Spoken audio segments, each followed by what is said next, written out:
everybody. So today's lesson is going to be on the resurrection since it's Easter. And what the resurrection represents to me, it represents forgiveness, a second chance, and how Jesus is always with us. So I'm going to start in Mark 15:33. It's the death of Jesus.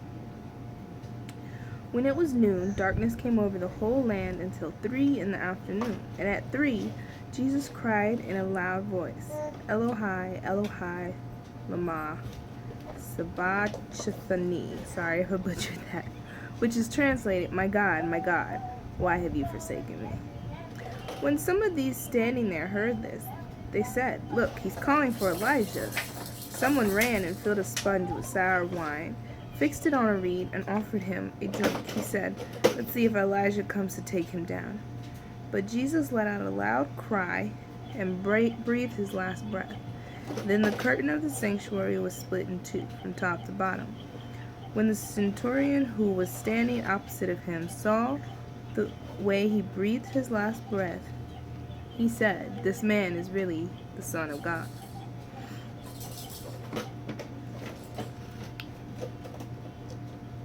There were also women looking on from a distance. Among them was Mary Magdalene, Mary the mother of James, the younger of Jose, and Salome. When he was in Galilee, they would follow him and help him. Many other women had come up with him to Jerusalem. Sorry about the butchered words. I'm not good with my Hebrew. But this passage to me represents Jesus' love. It talks about how he says, my God, why have you forsaken me? He literally gave up everything he had, including his connection with God, so that we could have a second chance. And it also represents how he allowed a personal relationship with God for us. It says, when Jesus let out a loud cry and breathed his last breath, the curtain of the sanctuary was split in two from top to bottom. Now, the curtain in the sanctuary was what the pastor, I believe it was the pastor, would go behind once he did all his ritual sacrifices and did everything to make sure he was clean. And once it was split in two, that was a representation that we no longer had to go through anybody to speak with God, to have that relationship with God. When Jesus died on the cross, he was that connection to God. He is the way to God. He is the path to God. And we can have that personal relationship with God. And then the next thing that represents that personal relationship with God is the Holy Spirit. Jesus gave us the Holy Spirit in the name of God so that we would know God's will and we would know God's Spirit. And I want to read Acts 1, 4 through 8. And that says this. While he was together with them, talking about the disciples, he commanded them not to leave Jerusalem, but to wait for the Father's promise, the Holy Spirit. This, he said, is what you heard from me. This, he said, is what you heard from me. For John baptized with water, but you will be baptized with the Holy Spirit not many days from now. So when they had come together, they asked him, Lord, are you restoring the kingdom of Israel at this time? And he said to them, It is not for you to know the times or periods that the Father has set by his own authority, but you will receive power when the Holy Spirit has come on you, and you will be my witness in Jerusalem, in all of Judea and Samaria, to the ends of the earth.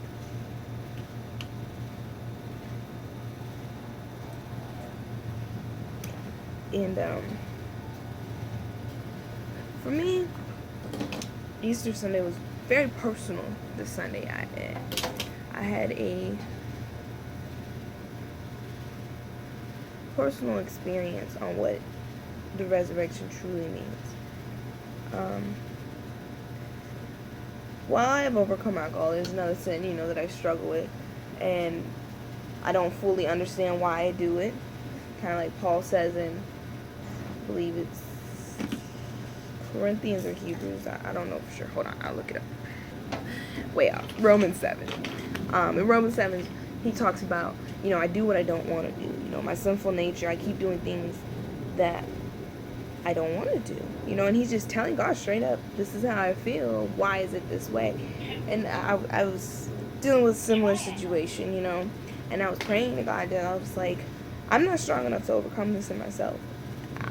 I'm not even going to lie. I want to do what I'm doing, but I know my spirit is wrong. And I kept praying and praying, that God will get me through it. And he sends tools in our lives to help us through things. He doesn't send us in this world to do it alone. And one of the tools that was given to me was my therapist. When I was in the military, they provided me with different things, and now that I'm out, they continue to provide me with these things. And my therapist is one of the tools that God uses to help me to get through things, and it helped me understand some things that I struggle with and some things that I've been battling with. And as I was in church today, praising God and singing his worship, he spoke to my heart. And, I had been beating myself up. I had been beating myself up because of what I was doing, And God spoke to my heart, and he said, I know where your heart is. In the word, when I say, I know a man's heart, I mean what I say. And I will give you a way out, and I will give you tools. Time is not measured the same with God. So, I'm sitting here like, I've been struggling for however long with this. And God's like, I'm sending you the tools. And the verse that always scares the heebie-bejeebies out of me is Hebrews 10, where it says, if you deliberately sin after knowing the truth of God, there is no longer a sacrifice for you. And because I was doing what I knew was wrong and I was still doing it, I felt, I'm deliberately sinning. I'm gonna go straight down below. But today in worship, when God was speaking to me, I realized I wasn't deliberately sinning in the sense of, I was just doing what I wanted to. I struggled with it. It hurt my heart, but I, in my own wisdom and knowledge, didn't know how to overcome it. And God has sent that answer to me. So now I can overcome it with God. I'm not strong enough on my own, just as Paul was saying in Romans, I do what I do not want to do. So I realized deliberate sinning is when you harden your heart and you just don't even care. You're just doing whatever you want because you don't care. And I realize that's not where my heart is. I do care. And I am waiting on God's answers and God's direction. So Easter was very special to me. And anybody that's struggling with anything, those are some things that are important to remember. One, that our time is not God's time. So what seems like forever for us is like a day to God, And he will send tools. He will give us the strength, and he will give us the guidance to get through the things we need to get through in order to live out a righteous and holy life. And that's what today is all about. Today is about that relationship with God. God speaking to us in those moments of confusion and despair and just how much he loves us, that he gave up everything to be there for us. And that while we may not understand, be real with God. When you talk to him, be straight up real with him. Just like Paul said, I do what I do not want to do, I was real with God. I said, yes, I want to do this right now, but I know it's wrong. I feel it in my heart, but I don't know how to overcome it. And he listened. He heard me. He comforted me. He didn't, condemn me and throw lightning bolts at me. He told me, it's okay. I know where your heart is, and I am sending you, and I've sent you the tools to deal with this. And it all started with the resurrection of Jesus. It all started with him giving up everything he had so that we can have those bonds and moments and times with God. So just as you finish out your Easter, just remember what it's all about. And remember that we have a second chance. We have a God that loves us, and that nothing in this world can overcome us as long as we trust in God and the Holy Spirit. And happy Easter from me and that little baby right here. Yeah. Hi, everybody.